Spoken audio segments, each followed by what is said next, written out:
এই পৃথিবীর প্রত্যেকটা মানুষের মধ্যে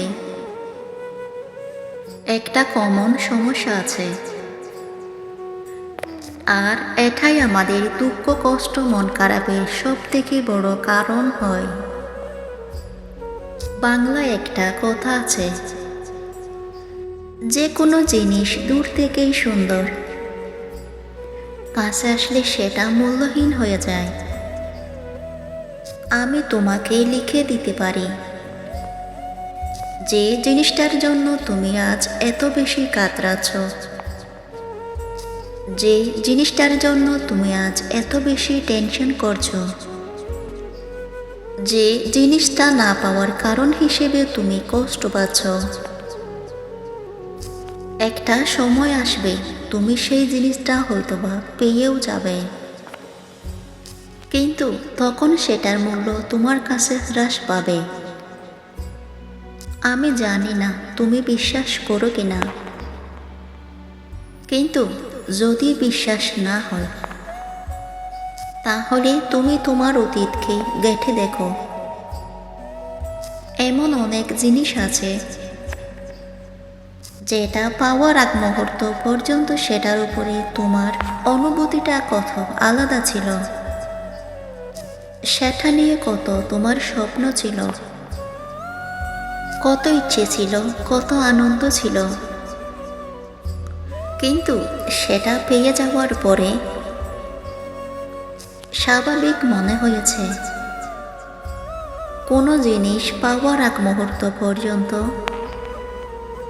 সেটার মূল্য আমাদের কাছে সব থেকে বেশি, পাওয়ার পরে কেন জানি না মূল্যহীন হয়ে যায়। দেখো, এখানে বলার কারণ একটাই, তুমি তোমার সুখকে যে ক্রাইটেরিয়ার মধ্যে রাখছো, যে এটা পেলে আমার জীবনটা ধন্য হয়ে যাবে, এটা পেলে আমি সুখী হয়ে যাব, যে সমস্ত ক্রাইটেরিয়ার মধ্যে তুমি তোমার জীবনকে বেঁধে রাখছো, এটা কিন্তু বাস্তবতা নয়। যদি বাস্তবতা হতো তাহলে কেন সেটা পাওয়ার পরেও মানুষ তার কদর করতে ভুলে যায়? বাস্তবতা তো এটাই যে এই পৃথিবীর কোনো ব্যক্তি নিজের জায়গা থেকে খুশি নয়, সুখী নয়, কারণ মানুষ তো এটা ভুলে যায় যে সুখ বলো বা আনন্দ, খুশি বলো বা দুঃখ, মন খারাপ হোক বা হতাশা, তুমি যাই বলো না কেন, এগুলো এক একটা অনুভূতি। আমি জানি যে বেঁচে থাকার জন্য টাকার প্রয়োজন, অবশ্যই এটা তুমিও বিশ্বাস করো, কিন্তু বেঁচে থাকার জন্য টাকার প্রয়োজন, সুখ, মনের শান্তি, এগুলোর জন্য টাকার প্রয়োজন পড়ে না। আর যদি সত্যি পড়তো তাহলে কোনো কোটিপতিকে লুকে দেখতে পাওয়া যেত না,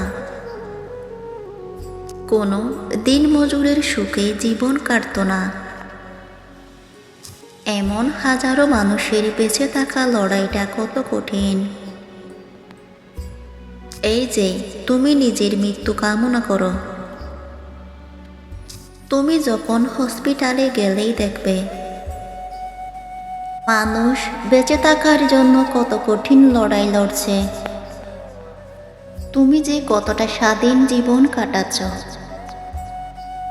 এটা তুমি নিজেও জানো না। এটা তুমি কখন উপলব্ধি করবে জানো? এটা তুমি তখন উপলব্ধি করবে যখন তুমি কোনো কারাগার, তুমি কোনো জেলখানা থেকে ঘুরে আসবে। একজন মানুষের জীবনের স্বাধীনতা কতটা প্রয়োজনীয় সেটা তুমি তখনই বুঝতে পারবে যখন তুমি কারাগার, যখন কোনো জেলখানা থেকে ঘুরে আসবে। এই যে হসপিটাল, এই যে জেলখানা, এই যে কবরস্থান, এইগুলো আমাদেরকে শেখায়, অনেক কিছু শেখায়। জীবনের সবথেকে গুরুত্বপূর্ণ পাঠটা শিখিয়ে দিয়ে যায়।